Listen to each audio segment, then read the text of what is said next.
Hello les filles, j'espère que vous allez bien. On se retrouve aujourd'hui dans une nouvelle vidéo qui m'a été beaucoup demandée. C'est le matériel nécessaire à avoir quand on veut débuter dans l'onglerie.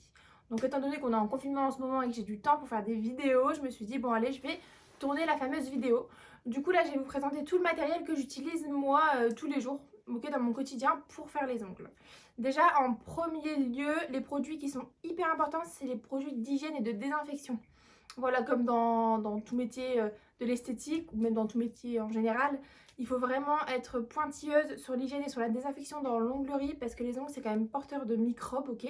Vous pouvez aussi blesser et si vos outils ne sont pas désinfectés, vous pouvez infecter du coup la cliente. Donc il faut vraiment faire super attention à tout ça. Moi déjà, dès que la cliente elle arrive, je lui désinfecte les mains avec l'agnos tout le temps. Donc la cliente désinfecte les mains, je me désinfecte les mains devant elle. Voilà, comme ça on part déjà sur de bonnes bases. Du coup, pour désinfecter mon matériel, j'utilise le désinfectant de chez Ongle 24. Il est très très bien, ça fait des années que je l'utilise. Franchement au top, et je sais qu'il est recommandé par pas mal de youtubeuses, donc franchement trop canon. Je recommande ce produit à 200%. Et après, pour nettoyer tout ce qui est surface, meubles, aspirateur, coussin pour appuyer les mains, etc., j'utilise toujours le Sanitol désinfectant. Genre c'est mon produit préféré. Déjà il sent super bon. Moi je prends tout le temps à l'eucalyptus. Genre ça sent la fraîcheur. J'aime trop cette odeur. Genre je crois qu'on va même me laver avec tellement ça sent trop bon. Ensuite, ce que vous pouvez aussi utiliser pour désinfecter, c'est un stérilisateur. Donc le mien, il vient par exemple de chez Ongle 24, je crois. De toute façon, je vous mettrai tous les liens en barre d'infos, ok? Donc en fait, ça se présente comme ça. Donc vous devez mettre de l'eau et diluer avec de l'eau une solution désinfectante, tout simplement. Là, j'en ai plus, j'ai plus le bidon, donc je peux pas vous montrer. Et en fait, vous devez du coup mettre vos outils. Donc voilà, par exemple, ma pince cuticule, vous la posez et quand vous fermez, touc, ça va se plonger dans la solution désinfectante. Et franchement, c'est un stérilisateur et ça, il vous en faut absolument un. Pour préparer l'ongle, qu'est-ce qu'il vous faut? Il vous faut en premier lieu un repousse cuticule. Donc moi, j'utilise celui de la marque Peggy-Sage. Le repousse cuticule, ça sert tout simplement à venir repousser les cuticules, ok? Une fois que vous avez repoussé ces cuticules, vous pouvez utiliser le pince cuticule, la pince cuticule. Par contre, il faut faire super attention. Une pince cuticule, on ne l'utilise pas comme ça, sans formation, etc. Vous pouvez couper, vous pouvez blesser, vous pouvez infecter. Il faut faire super attention.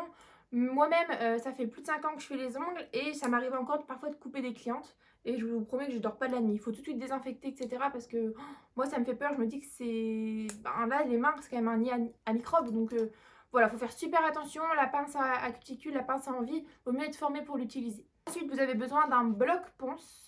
Donc le bloc-ponce, c'est un petit peu le gommage de la plaque de l'ongle. Ça va venir retirer toutes les petites impuretés, toutes les petites peaux qui sont accrochées sur l'ongle.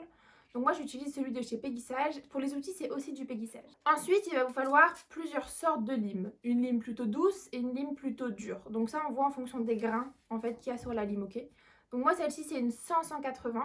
Donc il y a un côté plus rugueux que l'autre. Donc voilà, il va falloir plusieurs types de limes pour travailler sur le faux ongle, pour travailler sur l'ongle naturel. Tout dépend de la plaque de l'ongle aussi. Mais n'allez pas travailler avec un 180 sur un ongle naturel, sinon vous risquez quand même de blesser la cliente. Ensuite, il va vous falloir une guillotine. Donc la guillotine, ça c'est pour la pose de capsule. C'est pour venir couper la longueur à la...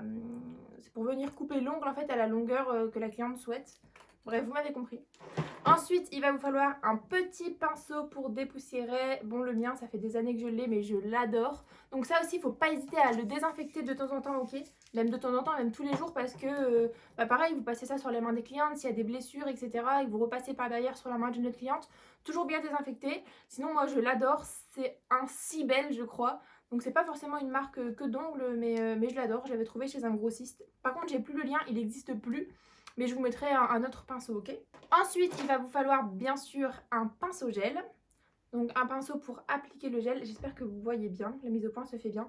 Donc un pinceau gel pour pouvoir faire votre construction en gel. Du coup là, c'est interdit ce qui vient de se passer. Je viens d'aller voir les plans de la vidéo pour voir si j'étais bien placée. Et j'ai vu que mon oreille sortait depuis tout à l'heure de mes cheveux. Et je trouve ça clairement horrible, on dirait un lutin. Bref, on continue la vidéo. Du coup, ce qu'il vous faut ensuite, c'est du cleaner. Le cleaner, c'est quoi? C'est une solution qui va vous permettre de dégraisser et de retirer la couche collante qui va rester sur les ongles. Vous pouvez passer ça après la pose de gel, après la pose de couleur. Vous pouvez aussi vous servir de ça pour nettoyer. Moi, je sais que des fois, quand il y a des résidus collants sur mon plan de travail, je nettoie avec le cleaner. Moi, c'est celui de chez Ongle 24. Pareil, ça fait des années que je l'utilise et il est top. Ensuite, il va vous falloir des cotons. Alors attention, pas n'importe quel coton, ne prenez pas les cotons, les Make-up que vous pouvez trouver en grande surface. Il vous faut des cotons sans résidus collants. Il vous faut des cotons sans résidus. Ça veut dire que quand vous allez passer votre coton, vous n'allez pas avoir plein de petites moumoutes, etc. Moi pareil, c'est ceux de chez Ongle 24, c'est des petits carrés. Le rouleau de coton comme ça, il doit pas être, enfin il n'est pas très cher. En tout cas dans mes souvenirs, il doit être peut-être entre 3 et 4 euros si c'est pas même moins. Et ils sont top, ils peluchent pas, donc franchement pareil je vous recommande. Ensuite il vous faut donc soit des capsules, soit des chablons. Tout dépend comment vous préférez travailler, comment vous êtes formé. Moi je sais que je travaille uniquement en capsules. J'ai déjà été formée en chablon, j'ai fait des formations chablon chez ProNails. Mais rien n'y fait, je n'accroche pas au chablon, je n'aime pas, ça coule dans tous les sens. Je suis vraiment pas fière de moi quand je termine une pose de chablon. Donc c'est pas grave, j'abandonne pas, je sais qu'un jour j'irai me reformer, c'est pas grave. Mais en tout cas, je suis beaucoup plus à l'aise avec des capsules. Moi, mes chablons viennent de chez Indigo. Quand il m'arrive de faire des réparations ou des poses complètes parce que les clientes veulent des poses complètes, j'utilise toujours ceux-là. Sinon, pour les capsules, j'utilise toujours les capsules de chez Peggy Sage. C'est mes préférés. Donc là, j'ai une boîte de 500 capsules que je remplis à chaque fois avec des petites boîtes qu'on peut remplir. Je crois qu'il y a à peu près 100 capsules à chaque fois. Et puis, vous avez juste à les verser. Du coup, c'est plus rentable pour nous d'acheter les petits sachets. Et puis ensuite, pour la colle capsule, j'utilise aussi celle de chez Peggy Sage. Et du coup, moi, j'utilise toujours celle en tube comme ça. Vous en avez une en pinceau aussi. Mais en gros, une fois où je travaillais avant, j'avais une colle en pinceau. Et elle était posée sur mon plan de travail. Et en fait, elle était ouverte. Donc, genre, elle était comme ça. Le pinceau là, le pot là. Et un coup, j'ai donné un coup dedans. En fait, j'ai donné un coup de coude. Et du coup, la colle, elle m'est tombée dessus. Elle m'est tombée sur le jean. Et du coup, mon jean, il a commencé à fumer. Genre, ça a fait une réaction. Et du coup, ils ont appelé les pompiers et tout parce que mon jean était collé à ma peau. Et du coup, après, quand j'ai voulu décoller mon jean, bah, ma peau, elle est partie avec. Maintenant, j'ai une cicatrice. Bref. Du coup, depuis, je prends la petite colle en peau et j'évite en tube et j'évite de la prendre en peau. Ensuite, au niveau des produits, ce qu'il vous faut absolument, c'est le cleaner et le primer. Donc, le cleaner, c'est le premier produit que vous allez poser après avoir fondu votre capsule.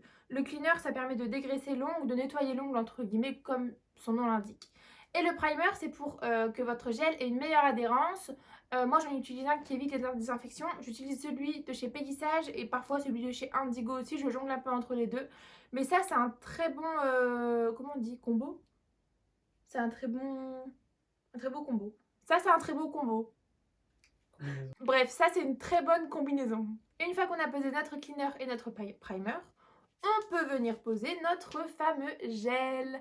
Alors moi j'utilise le gel monophase de chez Ongle 24. Honnêtement, j'en ai pas testé 50 000. Où je travaillais avant, j'utilisais celui de chez Beauty Nails qui était très bien.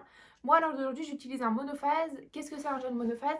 C'est un gel qui comprend, entre guillemets, le gel de base, le gel de construction et le gel de finition. C'est un 3 en 1. Mais rien n'empêche que si vous utilisez un gel monophase, vous pouvez quand même mettre un gel de base pour une meilleure adhérence. En tout cas, pour les débutantes, c'est ce que je vous conseille. Pour ma part, je mets primer et gel monophase. Je fais ma construction et basta. Pas de gel de base, mais je vous recommande. Donc du coup, il vous faudra un gel de base et un gel de construction. Ensuite, ce qu'il va vous falloir aussi, c'est des couleurs. Donc ça, voilà, bon, ça vient au fur et à mesure parce que c'est vrai qu'au début, les couleurs, c'est un investissement. Vous pouvez commander des couleurs sur Indigo, sur Nails Company. Là, c'est des Pro Nails, elles sont très bien aussi. Je vais vous mettre plusieurs liens en barre d'infos.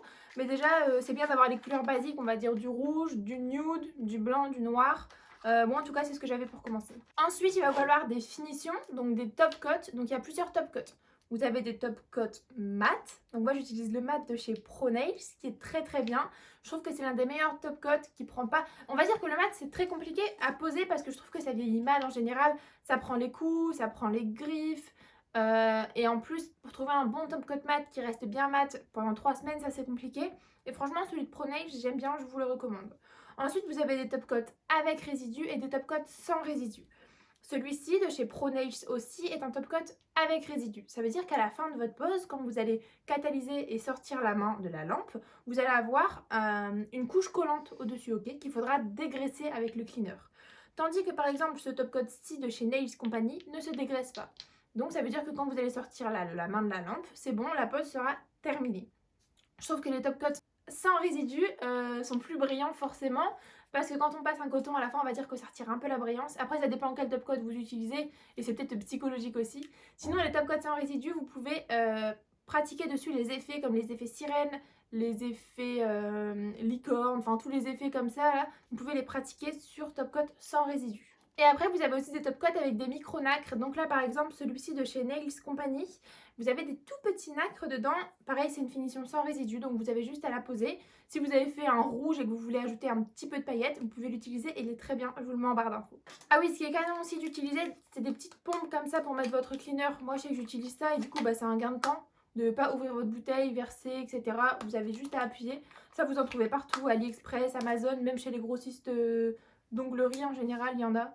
Ça, c'est vraiment pas mal. Donc ensuite, un indispensable que vous allez devoir investir, c'est la lampe. Donc moi, j'utilise la lampe Indigo. Depuis maintenant un peu moins d'1 an, je l'adore. Franchement, elle est trop bien. Avant, du coup, j'utilisais des petites lampes que j'avais achetées chez Bleu Libellule qui étaient pas trop mal aussi. Donc là, on est sur une lampe LED, sur une lampe néon. Donc voilà, on va dire que les lampes néon, c'est un peu plus ancien. Enfin, en tout cas, moi, j'ai l'impression que c'est hyper ancien. Changer les néons là et tout, j'ai l'impression que ça date. La différence pour moi, en tout cas ce que je peux voir entre ces deux lampes, c'est que celle-ci elle est beaucoup plus puissante, elle apporte beaucoup plus de brillance. En tout cas, je vous recommande vraiment, vraiment les lampes LED quoi. C'est plus de nos jours, on va dire. Et puis maintenant, ils en font vraiment des super, pas trop chers. Si vous voulez, je vous mettrai aussi en barre d'infos. Parce que bon, la Indigo, c'est quand même un budget. C'est vrai, quand on débute, on n'a pas forcément envie de mettre des milliers et des cents dans une lampe. Même si c'est super important, vous avez des très bons rapports qualité-prix.